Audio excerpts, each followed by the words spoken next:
Morning all இன்னைக்கு SI எக்ஸாமோட interview details பற்றி பார்ப்போம். இன்டர்வியூ எப்படி நடக்கும்ன்றதை பற்றி நிறைய பேர் கேட்டிருந்தீங்க. இப்போ உங்களுக்கு ஃபிசிக்கல் அண்ட் ரிட்டன் எக்ஸாமினேஷன் ரெண்டுலேயும் பாஸ் ஆனால் அடுத்த provisional selection list for eligible to interview அப்படின்ற மாதிரி கேண்டிடேட்ஸ் லிஸ்ட் வந்து ரிலீஸ் பண்ணுவாங்க. அந்த லிஸ்ட்டில் இருக்க கேண்டிடேட்ஸ் வந்து இன்டர்வியூக்கு அப்பியர் ஆகணும். இன்டர்வியூ டேட் அண்ட் டைம் வந்து உங்களுக்கு அந்த ஹால் டிக்கெட்லேயே வந்து சொல்லிடுவாங்க. மேக்ஸிமம் உங்களுக்கு இன்டர்வியூ எங்கே நடக்கும்னு பார்த்தீங்கன்னா டிஎன்ஏ யூஎஸ்ஆர்பி ஹெட் குவார்ட்டரில் நடக்கும். உங்களுக்கு நீங்கள் அங்கே ஒரு 9 o'clock வந்து ரீச் ஆக வேண்டியிருக்கும். ரீச் ஆனதுக்கப்புறம் வரிசையாக வந்து உங்களுக்கு டோக்கன் மாதிரி லாட் நம்பர் வந்து வரிசையாக கொடுப்பாங்க 1 2 3 அப்படின்னு. எக்ஸாம்பிளுக்கு ஒரு 400 கேண்டிடேட் நீங்கள் வந்து போகிறீங்கன்னா அந்த 400 பேருக்கும் வந்து நம்பர்ஸ் வந்து இஷ்யூ பண்ணுவாங்க. 200 215 அந்த மாதிரி வந்து கொடுப்பாங்க. அதில் வந்து 5 உள்ள மெயின் என்ட்ரன்ஸில் இந்த டோக்கன்ஸ் மாதிரி இந்த லாட் நம்பர்ஸ் வந்து இஷ்யூ பண்ணுவாங்க. அடுத்து இந்த டோக்கன்ஸை வாங்கிட்டு நீங்கள் உள்ளே போனீங்கன்னா உள்ளே வந்து பில்டிங்ஸ்குள்ளே வந்து ஒரு 5 ரூம் வந்து வரிசையாக இருக்கும்.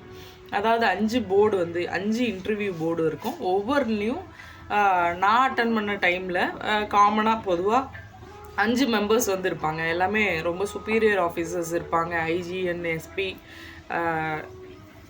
ரேங்க்கில் உள்ள ஆஃபீஸர்ஸ் அங்கே இருப்பாங்க. அதுக்கு தகுந்த மாதிரி நீங்கள் வந்து உங்களோட அப்பியரன்ஸ் அண்ட் உங்களோட ஸ்பீச் எல்லாமே உங்களோட எல்லா தோற்றமும் அதுக்கு தகுந்த மாதிரி இருக்கணும். அதை வந்து நீங்கள் ஃபாலோ பண்ணிங்க. அந்த 5 போர்டில் நீங்கள் எந்த போர்டுக்கு போக போகிறீங்கன்றதும் அந்த டோக்கன்லேயே வந்து மென்ஷன் பண்ணியிருப்பாங்க. நீங்கள் உள்ளே என்ட்ரு ஆகிறது வெளியில் ஒரு அந்த 5 போர்டுக்கு வெளியிலையும் ஒரு கான்ஸ்டபிள்ஸ் வந்து அவைலாக இருப்பாங்க. உங்களுக்கு எனி டவுட் இல்லை நீங்கள் அடுத்தது எப்போ என்ட்ரு ஆக போகிறீங்க, அடுத்த கேண்டிடேட் நீங்களா அப்படின்னு சொல்கிறதுக்கு அவங்க இருப்பாங்க. அந்த கேண்டிடேட் வெளில வந்ததுக்கப்புறம் உங்களை உள்ளே அலோவ் பண்ணுறதுக்கு அவங்க உங்களுக்கு அசிஸ்ட் பண்ணுறதுக்கு அவங்க இருப்பாங்க. இப்போ உள்ளே போனதுக்கப்புறம் பார்த்தீங்கன்னா நீங்கள் எப்படி உள்ளே வந்து உங்களுக்கு எப்படி இருக்கும்னா இங்கேருந்து ஒரு கரெக்டாக ஒரு 20 to 30 மீட்டர்ஸ் இருக்கும். அந்த எண்டில் தான் வந்து அவங்க உட்காந்துருப்பாங்க. நீங்கள் இங்கேருந்து நடந்து போகிற மாதிரி தான் இருக்கும். என்னோடய பர்சனல் எக்ஸ்பீரியன்ஸ் எப்படி இருந்ததுன்னா, நான் உள்ளே அங்கேருந்து அங்கே நடந்து போகிற வரைக்கும் அவங்க யாருமே நம்மளை வந்து எல்லாருக்கும் அப்படி நடந்துச்சான்னு தெரில. அவங்க யாருமே வந்து வர கேண்டிடேட்டை வந்து பார்க்கல, வந்து வாங்க அப்படி எதுவும் சொல்லல. அவங்களோட ஏதோ மார்க் ஷீட்டில் ஏதோ வந்து மென்ஷன் பண்ணிட்டுருந்தாங்க. ஆல்ரெடி அட்டன் பண்ணிட்டு போன கேண்டிடேட்க்கு ஏதோ மென்ஷன் பண்ணிட்டுருந்த மாதிரி எனக்கு ஒரு ஃபீல். அதை பண்ணிட்டுருந்தாங்க. யாருமே வந்து பார்க்கவே இல்லை நம்ம நெக்ஸ்ட் கேண்டிடேட் யார் வராங்கன்னு. நம்மளாக போயிட்டு வந்துட்டு அதுக்கப்புறமா நம்மளோட ஆட்டிடியூட் எப்படி இருக்குது, நம்ம யாருமே கவனிக்கலைன்னா நம்ம பாட்டுக்கு போயிட்டு உக்காந்துடுறோமா, இல்லை வந்துட்டு குட் மார்னிங் ஆஸ் யூஷுவல் நீங்கள் சொல்லணும். குட் மார்னிங்கோ குட் ஆஃப்டர்நூனோ நீங்கள் எந்த டைம் என்ட்ரி ஆகுறீங்களோ அந்த டைம் என்னவோ அதுக்கு தகுந்த மாதிரி நீங்கள் வந்து சொல்லணும். குட் ஈவினிங் வரைக்கும் நடக்கும். ஆல்மோஸ்ட் 6 o'clock வரைக்கும் நடக்கும். 9 o'clock ஸ்டார்ட் ஆகி பிரேக் டைம் லஞ்ச் பிரேக் விடுவாங்க. அதனால நீங்கள் எந்த டைமில் போகிறீங்களோ அதுக்கு தகுந்த மாதிரி நீங்கள் வந்து அவங்களுக்கு விஷ் பண்ணணும்.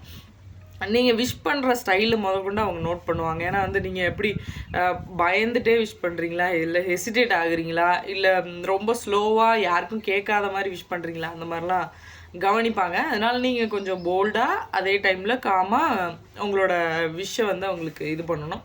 அதுக்கப்புறம் அவங்க உட்கார சொன்னாங்க.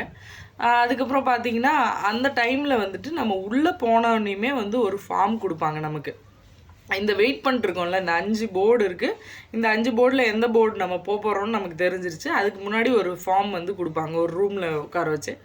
அந்த ஃபார்மில் என்ன ஃபில் பண்ணணுன்னா உங்களோட நேம் அண்ட் டீட்டெயில்ஸ், எந்த district, date of birth and உங்களோட எஜுகேஷ்னல் குவாலிஃபிகேஷன் அண்ட் இப்போ என்ன பண்ணிட்டுருக்கீங்க, இப்போ கரண்ட்டில் என்ன பண்ணிட்டுருக்கீங்க, உங்களோட ஹாபீஸ், உங்களுக்கு வேறு என்ன பிடிக்கும் பிடிக்காது, இந்த மாதிரி காமனாக வந்து ஒரு ஃபார்ம் வந்து இருக்கும். அதில் நீங்கள் ஃபில் பண்ணியிருப்பீங்க. அந்த ஃபார்ம் வந்து நீங்கள் இன்டர்வியூ போர்டுக்கு உள்ளே போகிறப்ப அதை எடுத்துகிட்டு போவீங்க.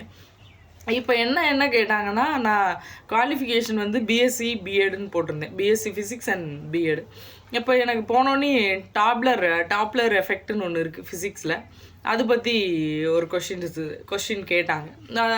அது இல்லாமல் இன்னும் ஒரு 2-3 கொஷின்ஸ் வந்து ஃபிசிக்ஸ் ரிலேட்டடாக கேட்டாங்க. ஏன்னா நான் ஒரு யூஜி ஃபிசிக்ஸ் கேண்டிடேட் படிச்சிருக்கேன். அப்போ அது சம்மந்தமாக என்ன நாலேஜ் இருக்குன்ற மாதிரி கேட்டாங்க.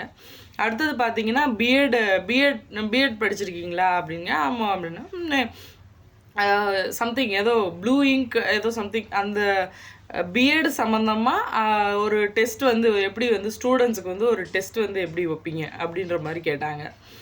இது ரெண்டும் கேட்டுட்டு இது 5 பேர் இருக்காங்கன்னா 5 பேரும் லைனாக ஒவ்வொரு கொஷின்ஸ் வந்து கேட்பாங்க. அவங்க இப்போ ஃபஸ்ட்டு வந்து எல்லோரும் பார்த்துருவாங்க என்ன குவாலிஃபைடு, இவங்களுக்கு என்ன இன்ட்ரெஸ்ட்டு, என்ன ஹாபீஸ் அப்படின்றத அவங்க 5 பேருமே பார்த்துருவாங்க. 5 பேருக்கும் அவங்களுக்கு என்ன கொஷின்ஸ் கேட்கணுமோ அதை வந்து கேட்பாங்க. அதுக்கு தகுந்த மாதிரி நீங்கள் வந்து ஆன்சர் பண்ணணும். அந்த ஃபிசிக்ஸ் சம்மந்தமாக 2 கொஷின் கேட்டாங்க. அடுத்தது பிஎட் ஸ்டடி பண்ணியிருக்கீங்கன்னா அது சம்மந்தமாக 2 கொஷின் கேட்டாங்க. உடனே வந்துட்டு நான் ஆல்ரெடி போலீஸில் டிபார்ட்மெண்ட்டில் ஒர்க் பண்ணிட்டு போயிருந்தனால டிபார்ட்மெண்ட்டில் இருந்து சில கொஷின்ஸ் எஸ்கார்டு கார்டு இந்த மாதிரி ஒரு காமனான இதெல்லாம் தெரியுதா அப்படின்ற மாதிரி சில கொஷின்ஸ் கேட்டாங்க. இன்னொருத்தவங்க என்ன கேட்டாங்கன்னா அந்த டைமில் நடந்த கரண்ட் ஈவெண்ட்ஸ் தெரியுதா, எந்த மாதிரி கரண்ட் ஈவெண்ட்ஸ்னால் நம்ம அந்த டைமில் ஒரு பிரிட்ஜ் வந்து இடிஞ்சு விழுந்துருந்துச்சு. நான் அந்த டைமில் அந்த பிரிட்ஜு என்ன பிரிட்ஜு, அது எந்த டேட்டில் இடிஞ்சு விழுந்துச்சு, எதனால் இடிஞ்சிச்சு, அந்த மாதிரி வந்து படிச்சிருந்தேன். ஆனால் அவங்க வந்து அந்த பிரிட்ஜ் வந்து எந்த நதியில் எந்த நதியில் இருந்த பிரிட்ஜு வந்து இடிஞ்சிருச்சு அப்படின்ற மாதிரி கேட்டாங்க. எனக்கு அந்த நதி பேர் தெரியலன்னு டேரெக்டாக சொல்கிறது வந்து கொஞ்சம் சரியாக இருக்காதுன்னு நினச்சி நான் ஆல்ரெடி படிச்சுட்டு போனேன்ல, இந்த டீட்டெயில்ஸ் எல்லாம் இது பண்ணி அந்த பிரிட்ஜ் தானே மேம் கேட்குறீங்க அப்படிங்கிற மாதிரி சொன்னால், ஆமாம் அது வந்து சராயு நதியில் வந்து கட்டியிருந்தாங்க அப்படின்னு நான் சொல்லும் போது ஓகே அப்படின்னு அது ரிலேட்டடான ஆன்சர் சொல்லலாம். அதுக்காக நீங்கள் வந்து சம்மந்தமே இல்லாமல் அந்த இதுக்கு ஆன்சர் பண்ணாமல் ரொம்ப வந்து வேறு மாதிரி நீங்கள் ஒரு டாபிக் வந்து பேசக்கூடாது. அவங்கள வந்து இரிட்டேட் பண்ணுற மாதிரி ஆயிரும். உங்களுக்கு மேபி தெரிலனா சாரி சார் எனக்கு தெரில அப்படின்னு சொல்லலாம். சாரி மேம் அப்படி அந்த மாதிரி காமாக ஒரு டீசெண்டான ரிப்ளை வந்து கொடுத்துடலாம் தெரியலங்கிற பட்சத்தில். அங்கே வந்து இன்டர்வியூவை பொறுத்த வரைக்கும் உங்களுக்கு வந்து எவ்வளோ நாலேஜ் இருக்குன்றத பார்க்குறதுக்காக இன்டர்வியூ இல்லை, அது உங்கள் ரிட்டன்லேயே அது வந்து முடிஞ்சிருச்சு. நீங்கள் உங்களோட பிஹேவியர் அண்ட் ஆட்டிடியூடு எந்த மாதிரி இருக்குது, நீங்கள் இந்த போஸ்டிங்க்கு வந்து செட் ஆவீங்களா அப்படின்ற மாதிரி அந்த மாதிரி ஒரு டீட்டெயிலை கலெக்ட் பண்ணுறதுக்காக தான் அந்த இன்டர்வியூ நடக்குது. அடுத்தது என்ன கேட்டாங்கன்னா, நான் ஹாபீஸில் வந்து புக்ஸ் ரீடிங் அப்படின்னு வந்து போட்டிருந்தேன். புக்ஸ் ரீடிங்னு போட்டிருந்தா நான் காமனாக நம்ம என்ன புக்ஸ் வேணாலும் நம்ம ஜென்ரலாக படிக்கிற புக்ஸ் ரீடிங் அப்படின்னு போடுறோம். அவங்க உடனே வந்து கிரண் பேடி மேம் எழுதின ஒரு புக்கோட பேர் என்னன்னு கேட்டாங்க. எனக்கு நான் கிரண் பேடி மேமோட புக்ஸ் படிக்கலை, எனக்கு அது தெரில, சாரி மேம் அப்படின்னு சொல்லி. அந்த மாதிரி நீங்கள் என்ன கொடுக்குறீங்களோ, நான் பிஎஸ்சி ஃபிசிக்ஸ்லேருந்து கேட்டாங்க, பிஎட்லேருந்து கேட்டாங்க, கரண்ட் ஈவெண்ட்ஸ் காமனாக கேட்பாங்க. நீங்கள் ஒரு 5 to 6 monthsோட கரண்ட் ஈவெண்ட்டை வந்து நீங்கள் படிச்சிருக்கணும். இன்னொன்று மேஜர் இஷ்யூஸ் என்ன நடக்குது தமிழ்நாட்டில் இல்லை வேர்ல்டு வைஸ் என்ன மேஜர் இஷ்யூ போயிட்டுருக்கு, அதில் உங்களோட கண்ணோட்டம் எந்த மாதிரி இருக்குது அப்படின்றத வந்து கேட்பாங்க. அடுத்தது வந்து ஏன் நீங்கள் வந்து ஒரு பிஎஸ்சி பிஎட் படிச்சுட்டு நீங்கள் ஒரு டீச்சரை ஜாபை வந்து சூஸ் பண்ணாமல் இதை வந்து நீங்கள் சூஸ் பண்ணீங்க அப்படின்னாங்க. ஒரு அப்கிரேட் பண்ணுறதுக்காக தான் மேம் அப்படின்னு ஒரு காமனான ஆன்சர் தான் சொன்னேன். நீங்கள் ரொம்ப அதுக்காக எக்ஸ்ட்ராடினரியாக எது உண்மையோ அதை சொல்கிறது வந்து ரொம்ப விரும்பத்தக்கது அவங்கள பொறுத்த வரைக்கும். எது உண்மையோ இப்போ நிஜமாகவே ஒரு அப்கிரேடுக்கு தானே நம்ம படிச்சிருப்போம், ஒரு எக்ஸாம்ஸ்க்கு எழுதியிருப்போம். அது என்ன உண்மையோ அதை சொல்லலாம், உண்மையை தான் விரும்புவாங்க. நீங்கள் ரொம்ப எக்ஸ்ட்ராடினரியாகவும் பர்ஃபார்ம் பண்ண வேணாம், ஒன்றும் தெரியாத மாதிரியும் பிஹேவ் பண்ண வேணாம். கொஞ்சம் போல்ட் அண்ட் பிரேவாக வந்து ஆன்சர்ஸ் பண்ணுங்கள். நல்லா வந்து நேராக உட்காந்து பதில் சொல்லுங்கள். நல்லா கேட்குற மாதிரி பேசுங்க. ரொம்ப பயந்த மாதிரி தெளிவு இல்லாமல் திக்கி பேசாதீங்க. தெரிலன்னா சாரி மேம் தெரியலை, எனக்கு சரியாக தெரில அப்படின்னு சொல்லலாம். அதனால் ஒன்றும் தப்பு இல்லை. அங்கே வந்து நாலேஜை வந்து டெஸ்ட் பண்ணல. அதனால் நீங்கள் இந்த ஃபார்மை என்ன ஃபில் பண்ணுறீங்களோ அதுலேருந்து எனக்கு கேட்டாங்க, என்னோடய எக்ஸ்பீரியன்ஸ் இது. மற்றவங்களுக்கு இல்லை காமனாக வந்து வேறு ஏதாவது நடந்திருந்தால் நான் அதை பற்றி ஷேர் பண்ணுறேன். ஃபிசிக்கலுக்கு நீங்கள் ஃபோக்கஸ் பண்ணுங்கள். அடுத்தது இன்டர்வியூ வரும்போது இந்த வீடியோ உங்களுக்கு ஹெல்ப்ஃபுல்லாக இருக்கும்னு நினைக்கிறேன். All the best. Thank you all.